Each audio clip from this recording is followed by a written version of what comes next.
We're not playing this. Today was the only day it was not supposed to rain. Made for a hell of an adventure though. Whew. And it's coming down now. So today Cecil and I are in the woods of Troup County, Georgia, looking at another lost cemetery out here in the woods. This is the Maley-Britain. There it is.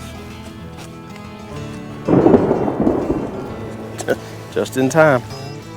You just drop that mic in your pocket, I guess, and cover it up, and that should keep it dry in that shirt. Nancy E. Motley, wife of G.W. Motley, died August 3rd, 1867, I believe. That's a solid chunk of granite. Is it? Yeah.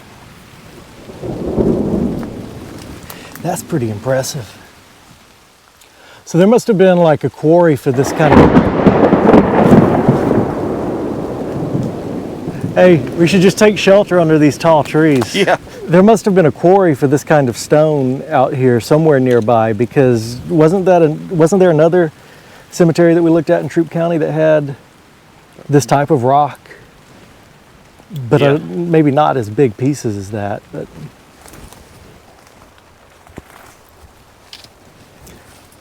there's a marked footstone here. let's see that. Say JH.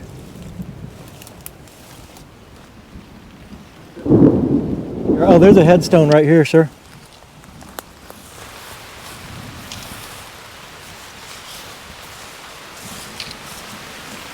Sacred to the memory of Jane, is that Britain? Yeah, Britain, B-R-I-T-T-A-N.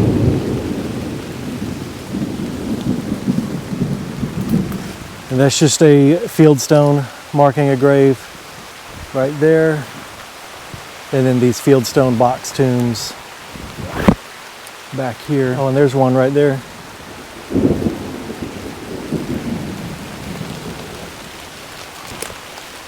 This one's going to be marked here. Just gonna hold that. Man, look at the size of that marble.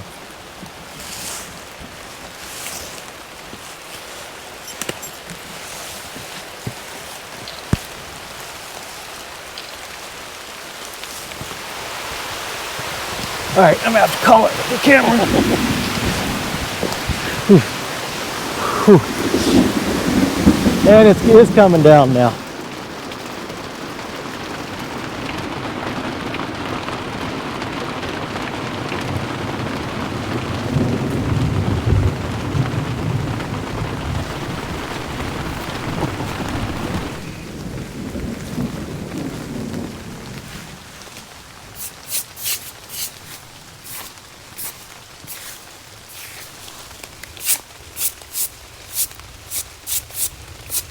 There's a Nancy Jane Edwards, born November 22nd, 1831, died October 24th, 1883.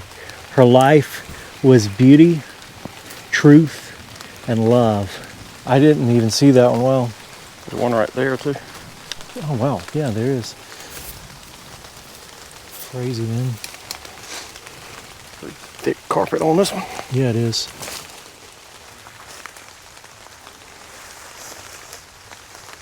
Wow, look at that. That's crazy. C.S. Vickers, November 1st, 1842 to October 28th, 1886. A Georgia volunteer and a soldier of the cross. There's also a grave right here. It's just an indentation, it looks like, with no marker that I can see at least, although I guess I'll feel around and make sure. So we've got one there, one there. Of course, the real big one that we just uncovered.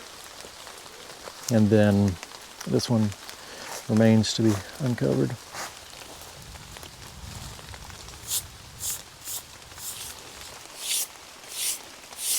Mordecia Edwards, born September 10th, 1829, died August 18th, 1886.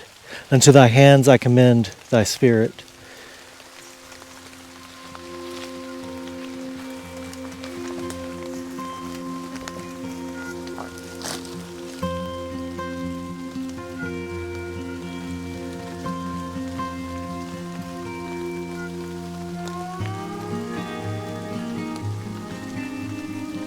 Delonia A., daughter of G.W. and M.L. Motley.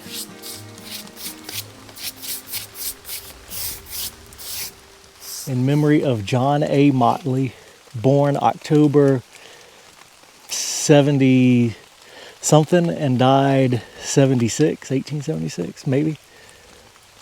Can't really tell for sure, but again, these are amazing grave markers right here, just being solid pieces of rock that they must have been quarrying out somewhere near here. I've only ever seen this style of grave marker here in Troup County, Georgia. That color stone, and also just big pieces like that. It's pretty cool. But that is the, what is this one called again? The Maley-Britain. Maley-Britain Cemetery, with also the Edwards family in here. But we're not done yet. We've got another cemetery to look at. There's at least two in this area. If you look around me today, it's nothing but woods. But on an old map from 1900, this area was just loaded with old home sites throughout here. But I looked at old aerial photography, and by the 1950s, this was nothing but woods, and there was nobody out here. So it seems like it was, I don't know, I guess just abandoned pretty early on. All right, so just up the road is another cemetery in the woods, and this is the old Hearn Cemetery. And this one's also super interesting. It looks like the exact same type of stone. When I first saw it, I thought that these were like concrete headstones, but they're actually solid pieces of rock that have just been shaped. It's really interesting. I would like to know more about that and where they came from. Nothing carved on that one. So this is Nancy Hearn, died December the 24th, 1851. The incredible shape of that stone though, just carved out of a solid piece of rock.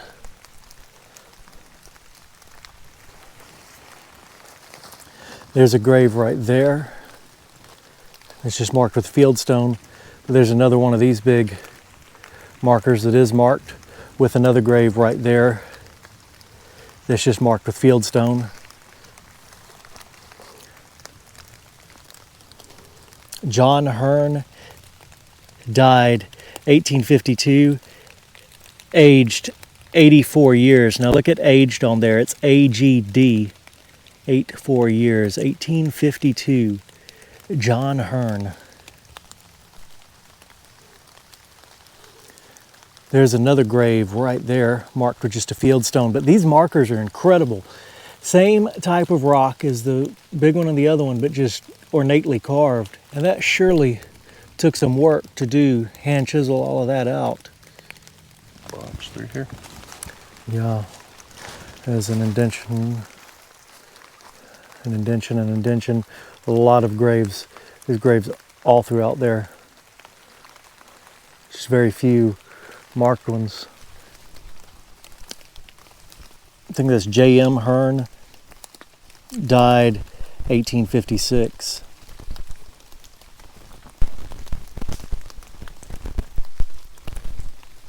So there are a lot of graves out here that are just unmarked or marked only with fieldstone.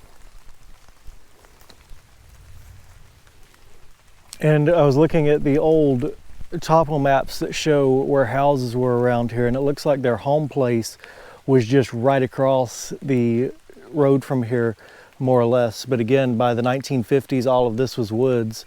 So, you know, it was 100 years after some of these folks died. It was all just woods, but they were out here with their farms. But these are incredible stones out here.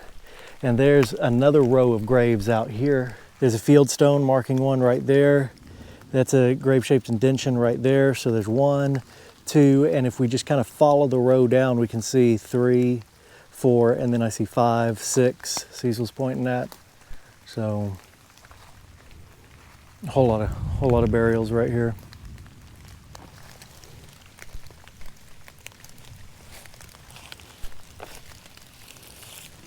Yeah, look at that. A single piece of rock. That's crazy.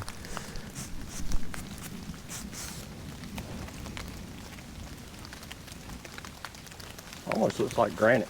Mm-hmm.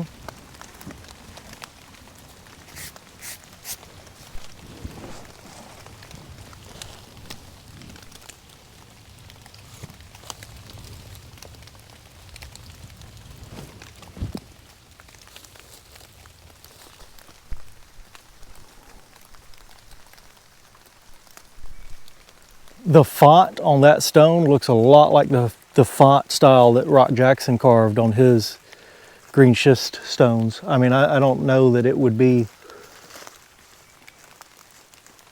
related at all, but I tell you, the font looks a lot like it from Nancy Hearn's.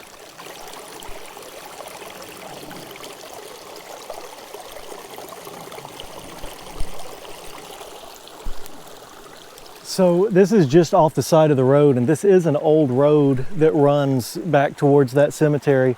And just on the side of the road here is this big pile of this granite rock that looks like the exact same rock that's marking those graves back there. So I think that wherever it came from, it was really, really local. I mean, you know, maybe even right here or right up there, just a large outcropping of this stuff that was used for that. I mean, heck, this could be the site of the quarry for it, for all we know. And I was trying to determine whether it was dumped here or whether it was unearthed when this road was cut in many, many years ago. You can tell that this is an old road because of how deep the embankments are. And of course, it shows up on the old maps as an old road. But there's all of this, and that's sure enough, that looks like the same type of rock as is marking these graves, just in its natural state.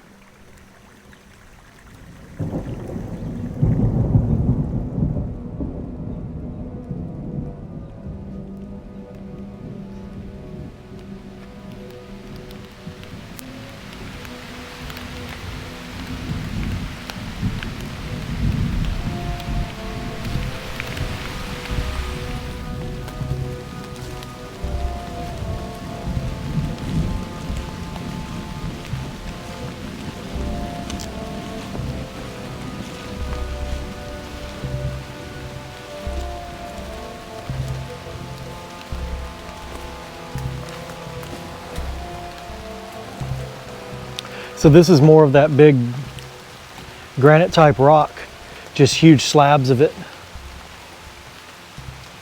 That's what all of this is carved out of. It looks like back here. You see the big slabs, just single piece and thick. Sacred to the memory of Mary Owensby, wife of Thomas Owensby, born March 9th, 1861, departed this life June 2nd, 1902.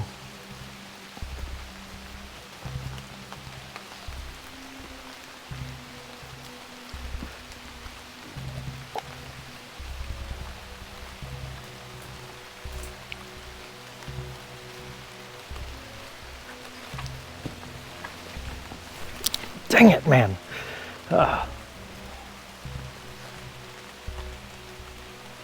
And here's Thomas Owensby, born March 9th, 1809, died December 29th, 1888.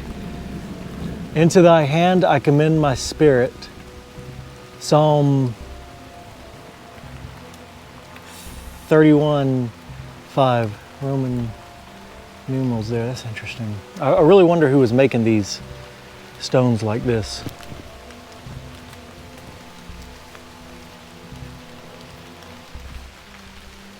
In memory of Ella A.Z. Aubrey, wife of J.T. Owensby, born July 15, 1859, died March 1883.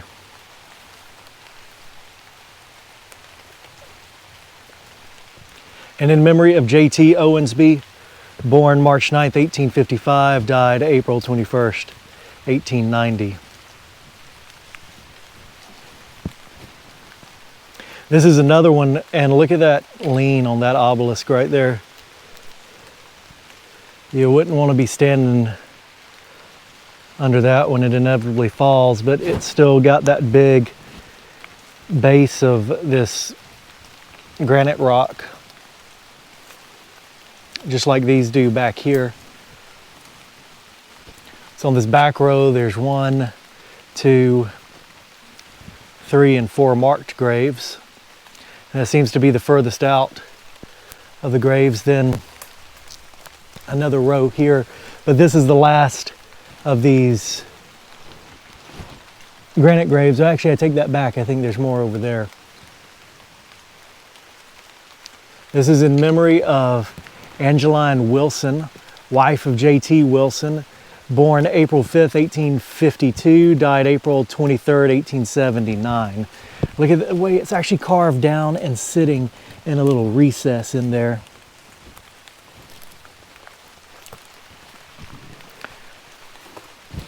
This is Edwin Owensby, April 15th, 1814 to April 3rd, 1895. His memory is blessed.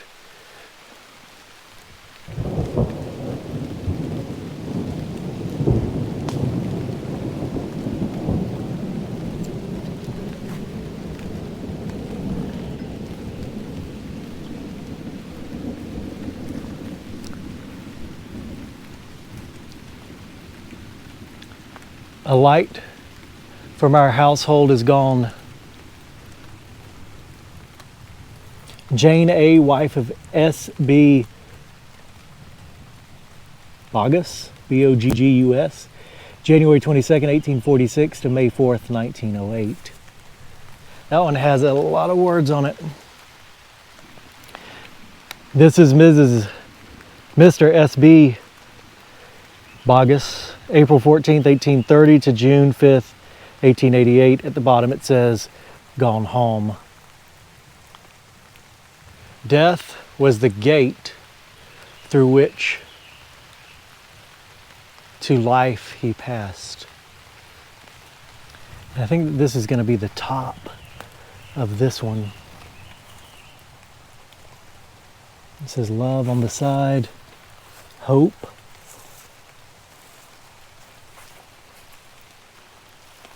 Love. It's Antoinette Daniel, October 14th, 1848 to August 27th.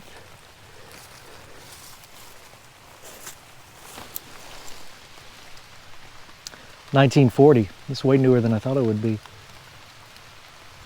Though lost to sight, to memory dear.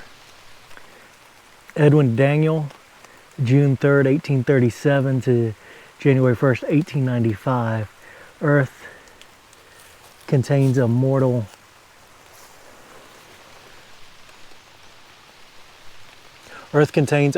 less, heaven an angel more. So I wonder if this stone was actually placed here in the 1890s and then they came back and re-engraved it when she passed away in 1940, because it's more of an 1890s style, I would think. All right, so on this back row here, more of these.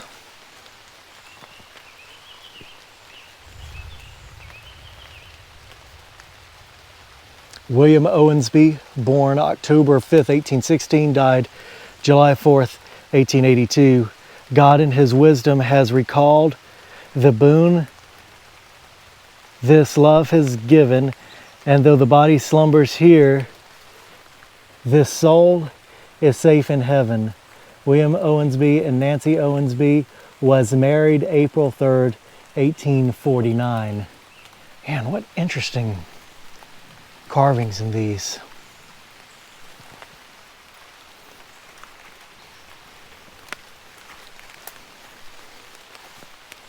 It's in memory of Nancy Ann Owensby, born November 25th, 1828, and died October 3rd, 1899. Remember her suffering. Remember her sufferings are all over. Remember her pains and sickness are no more. Remember her joys are full and complete. Remember she sits in praises at Jesus' feet. We have a few more back here. That's looks like just a unmarked pile of stone. There are several unmarked graves throughout here too. They're marked only with field stone. But this is the last marked grave. I think it's out of the same type of rock, yeah. Mrs. T.A. Oh, whoa, that's interesting. Mrs. T.A. Hobson, son and daughter. The arrows. Yeah. No stone. Man, isn't that interesting? Should we put some light on that? I'll get a picture of it. Yeah.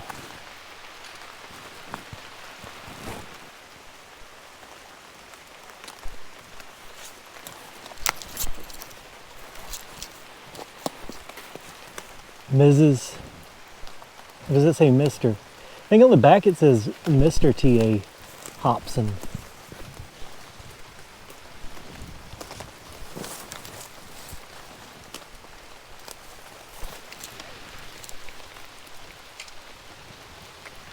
Yeah, there's a grave right there.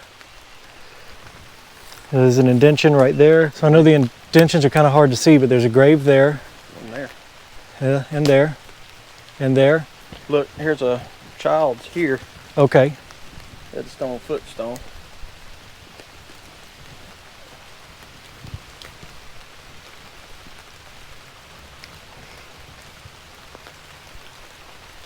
And here too, there's the rock right there. Yep. And then, yeah, that's pretty neat. I haven't seen one like that before.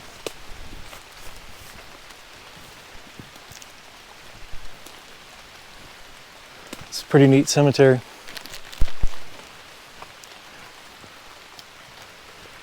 All right. There's another one, right? I think it's actually part of some of the same people, if we can find it. Okay.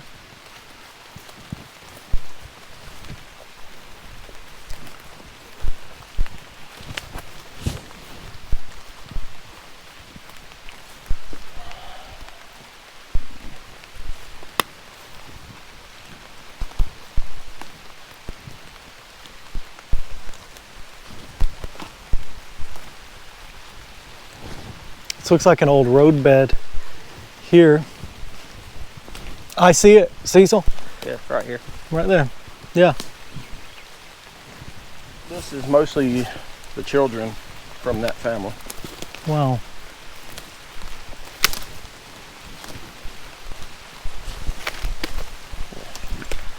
Yeah, 3 tiny. Yeah.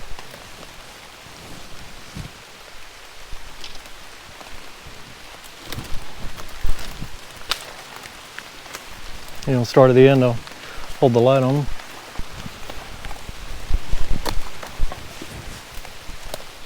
Sarah Curtis Wilson, September 6th, 1886 to October 24th, 1886. Maddie Gay Wilson, April 25th, 1884 to October 27th, 1886.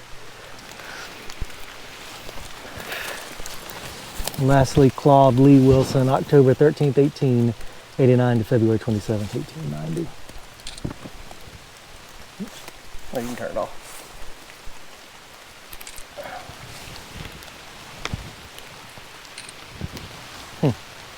So little children's graves, or little children's cemetery here. And then just right through there, main cemetery. It's interesting. Pretty neat cemetery here.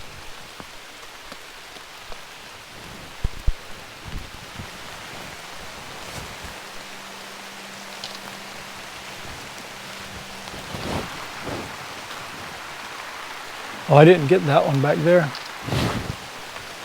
That one? Yeah.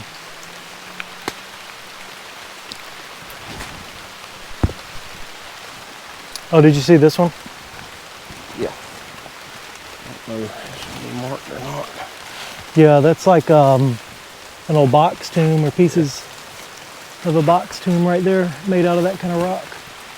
Just the sides. Yeah. Bottom.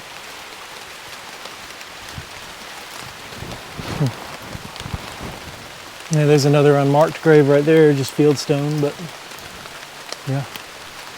Now that the weather's clearing up, Yeah, yeah. we got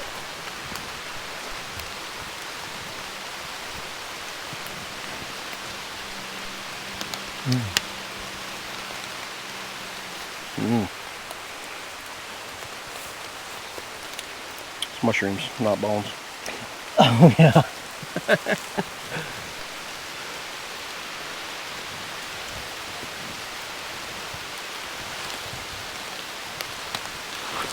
Got another one here.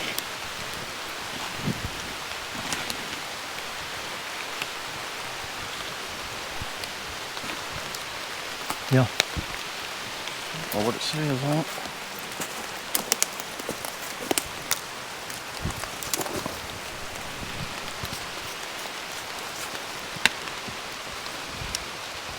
Mrs. something.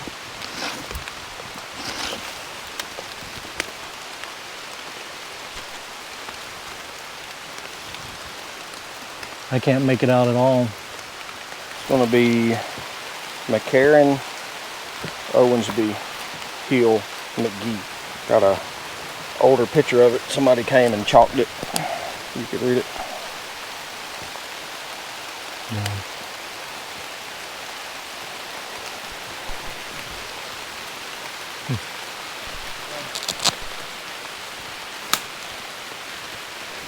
That umbrella's probably useless in here. Yeah. Alright. The only thing dry is the camera. For now. Maybe either your microphone. I have to buy more microphones after this. This is old home site plants right there. Some kind of decorative tree or shrub that we see around a lot of old home sites. Markers for the Corps engineer land. Yeah.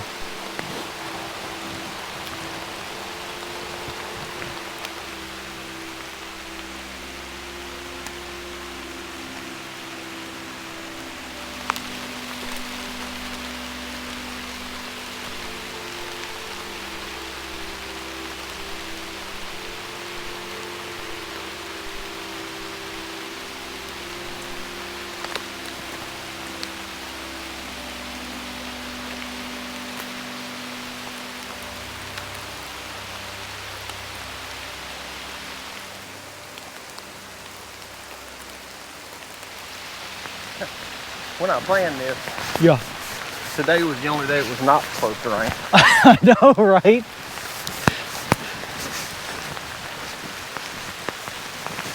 That's made for a hell of an adventure, though.